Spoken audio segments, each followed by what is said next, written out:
Hey guys, what's up? JJJBoxing here.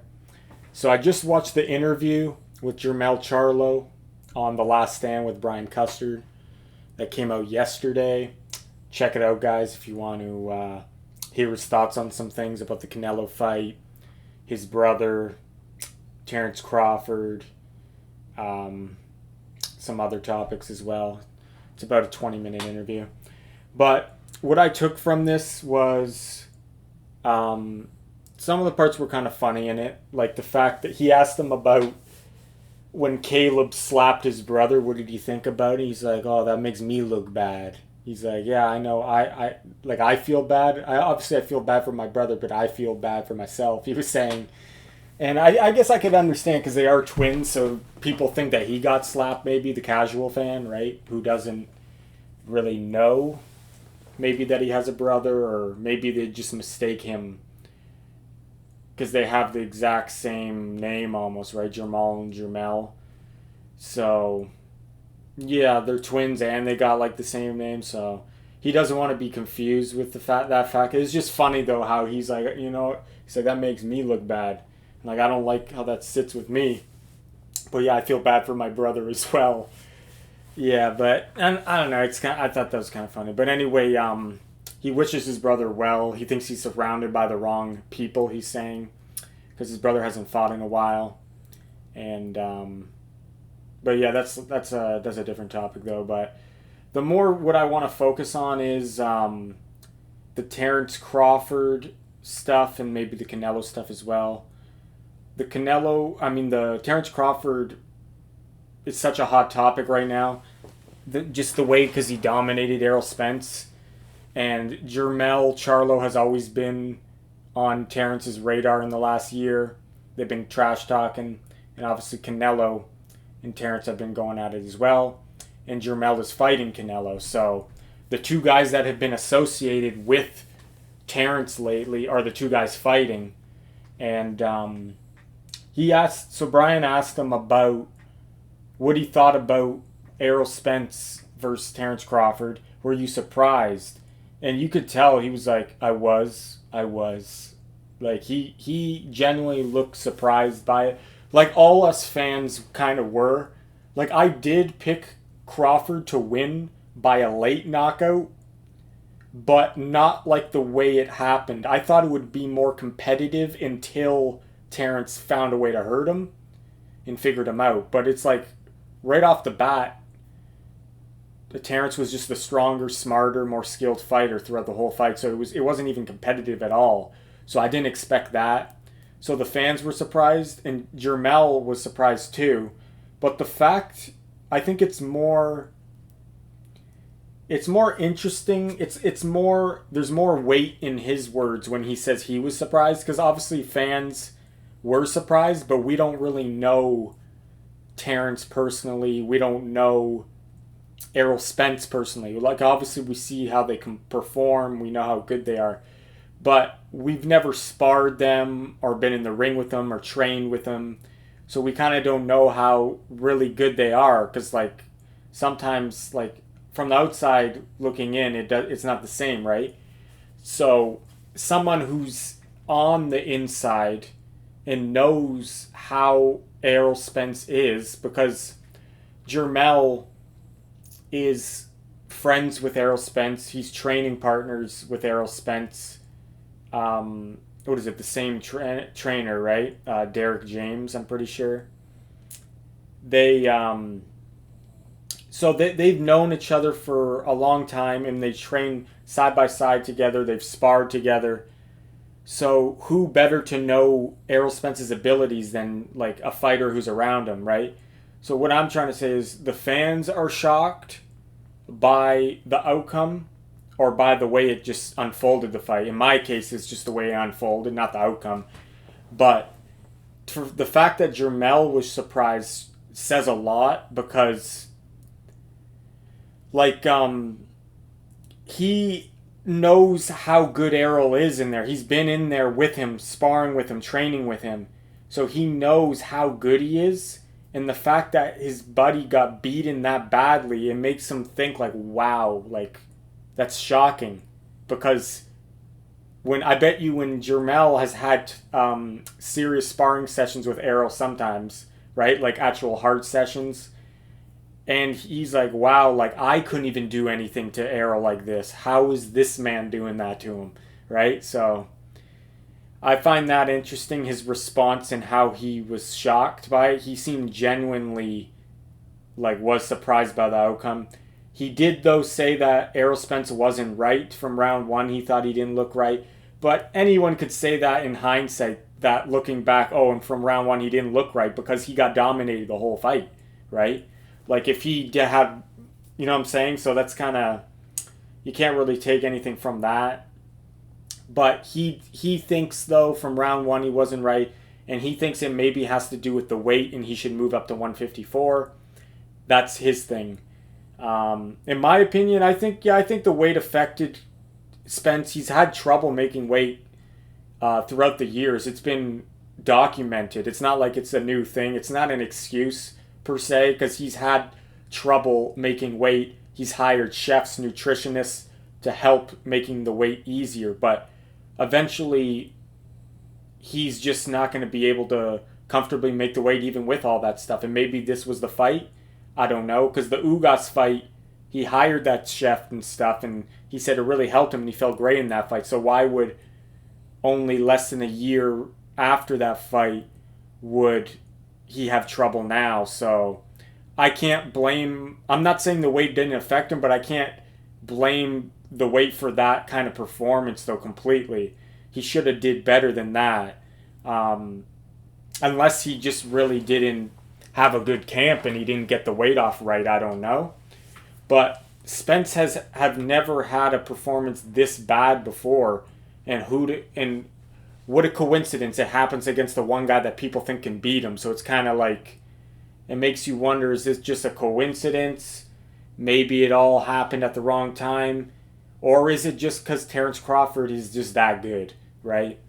And we will find out in the rematch, hopefully at 154. I really do hope it happens at 154. So, because that's what Charlo think is the issue. That's what a lot of fans think's the issue for Spence. And I do agree that Spence will be, 154 is a better weight for him. So I'm not disputing that. I just think that the skills were just so far apart in that fight. Terence is just better than him. That's my opinion. Like, sure, Spence will maybe come in a bit stronger, but it doesn't mean he's not going to be outpointed. Maybe he won't get, like, knocked out as bad. Maybe he'll take more punishment. Who knows? Maybe he'll take the shots better. But that's not going to dispute the fact that he's going to be losing rounds, because Crawford just knows what he's doing in there. He's more skillful. But yeah, so, and then they brought up Terence Crawford said in one of his Instagram posts, I think, somewhere he said it, that he's a fisherman. We all know that. He reeled in the big fish. Now he's after the little cub, because we all know they call the Charlos the lions only. And he's going to go after the little cub now. And Charlo responded saying that I'm no little cub. I'm the king of the jungle. I'm a lion, king of the division, undisputed. But I don't know. We'll have to wait and see when this fight happens. If he is a little cub, not to say he's a little cub against other fighters, but is he going to be the little cub when he faces off in the ring with Terence Crawford? Who's going to be the king in the ring that night? But yeah, it was a decent interview. He asked about Canelo, and he said he really respects Canelo and all the money he's made and stuff. He respects that, which, I don't know, like, I'm not going to judge people in saying that, like, is he more in it for the money or not? But the fact that he lead it off with saying, I respect the Canelo because look at all the money he's made, if that's the first thing you think about, it kind of makes you wonder, where's your head at? Is he more impressed with the money and he's more into the money than the actual fighter, right? The actual, like, if he's, because why wouldn't he start off by saying, look at Canelo, he's such a beast, look at his legacy? Instead, he was like, I look up to him, and he mentioned all the money he's made first. So that kind of, I'm not saying like I'm reading too much into the mindset, but is Charlo more about the money than he is about the actual fighting? And I can't, like I said, these guys, they come from nothing. They start with nothing. Not going to hate on a guy from wanting to be in there for money, but I'm saying me personally, I always respect the guy that's in there just because he likes fighting, just because he wants to prove that he's the best man, the best athlete. Like, I always respect that more than a guy who's just in it for the paycheck.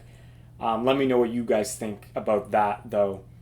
Not to say you can't like the money or anything. It's just, I think that, for me personally, I really look up to a guy who's in it just to play the sport, you know what I mean? Because he really loves it, and he wants to be the best. You know what I mean? He wants to be the strongest guy. He doesn't want to. He wants to. You know what I'm saying, guys? Like, that's what we like. That's what I like to see. Because money's gonna come anyway, right?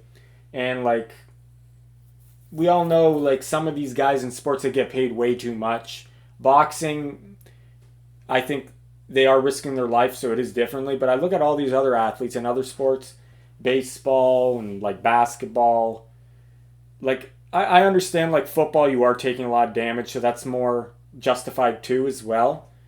But a lot of sports, they're getting paid ridiculous money, and we don't like that when someone gets paid that kind of money. It's just not to say that we're jealous, but it's just too much in my opinion. So it's always a breath of fresh air when you see an athlete that just loves doing it and loves doing it just for doing it.